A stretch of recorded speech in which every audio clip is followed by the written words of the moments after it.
Next up, North Carolina and Duke. This Tobacco Road rivalry reignited this Saturday. We've got looks like Duke 2.5 point, 3-point home favorites, 56 the total. This is a bit of a tricky handicap. It seems like a layup to take Duke. Who's going to want to take North Carolina right after that debacle last week against James Madison? And that's what it was. It was a fucking debacle. It was absolutely atrocious.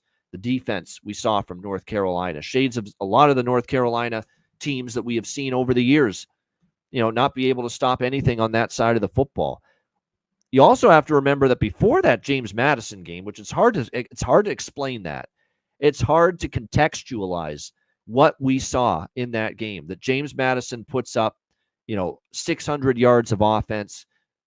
How many points at halftime? 53 points at halftime for that James Madison team against North Carolina. Now, I will say, one of those touchdowns was a block punt return for a touchdown for James Madison. Another one was a pick six. So you take two of those touchdowns off the board. They really gave up 39 offensive points in that first half, but it's still horrendous, no matter which way you look at it, for the North Carolina defense. How will they answer and how will they respond here coming off a shellacking like that? 70-50 loss to James Madison. We'll have to wait and see. Unless you got North Carolina at a good number against Minnesota, and they might have covered in that game that they won 19-17, first game of the year. Other than that, they haven't covered a point spread since. 0-3 against the spread, 21-point favorite against Charlotte, only a 38-20 win. 38-point favorite against NC Central, 45-10. And then, of course, 11-point favorites against James Madison. They lose 70-50 in that game. So they've been an overvalued commodity. I kind of like what I'm seeing from Duke. Now, Duke hasn't faced the toughest schedule. At least with North Carolina, you played Minnesota, Big Ten team, James Madison. Duke hasn't really played anyone of real quality yet. Elon, Northwestern, UConn, and then Middle Tennessee, who showed again last weekend why they're one of the worst teams in college football right now. But the fact remains, I see there's things I like about Duke. I certainly like the way their offense is trending. And even the defense. Defense had a bad start against Middle Tennessee, but they really shut down the Blue Raiders after that. Malik Murphy, the Texas transfer at quarterback, is getting better. I think more comfortable and more confident by the week. It's what you want to see, certainly, is growth, development, improvement on a week-in, week-out basis at the quarterback spot. And I think Duke is getting that right now from Malik Murphy. That's a positive.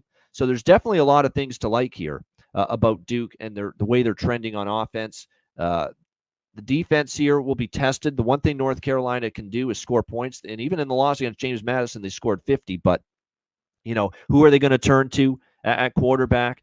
Jacoby Criswell was named the starter against James Madison. He played some of that game. And Connor Harrell, of course, got into that game as well a little bit. He got demoted after the game previously to James Madison.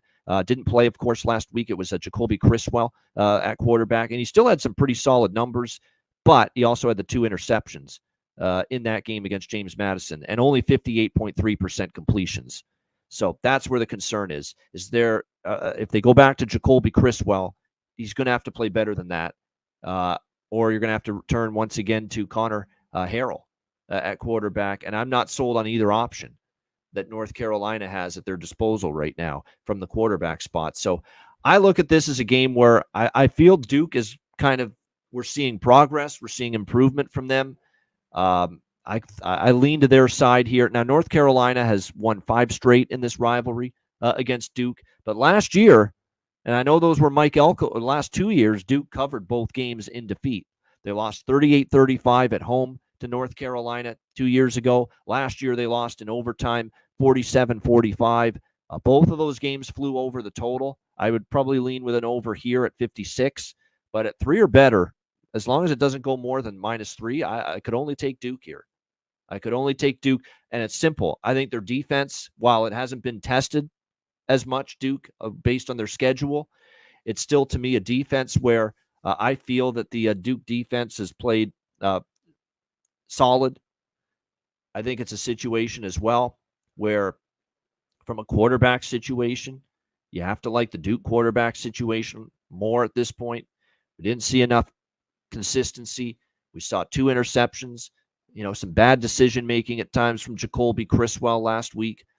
I think it's definitely a spot here where Duke might be able to take advantage of it, get the stops that maybe North Carolina can't. I think they have the edge at the quarterback position and Malik Murphy as well. And like I say, I like the way Malik Murphy's game is improving and going on and trending on a week-to-week basis here for the Duke Blue Devils. Overall in the season, 11 touchdowns to 4 interceptions. He has thrown 1 interception in every game, but he's negated that with 3 touchdowns in 3 of the 4 games, and still 11-4 touchdown to interception ratio on the season, 64.3 completion rate for Malik Murphy as well. I think you just rely on what still to me is the better defense, and plus you've got a head coach that's defensive minded in Manny Diaz as well. So Duke -3 or better, I would only look in the Blue Devils direction here. I also lean to the over here when it comes to this rivalry game. All right.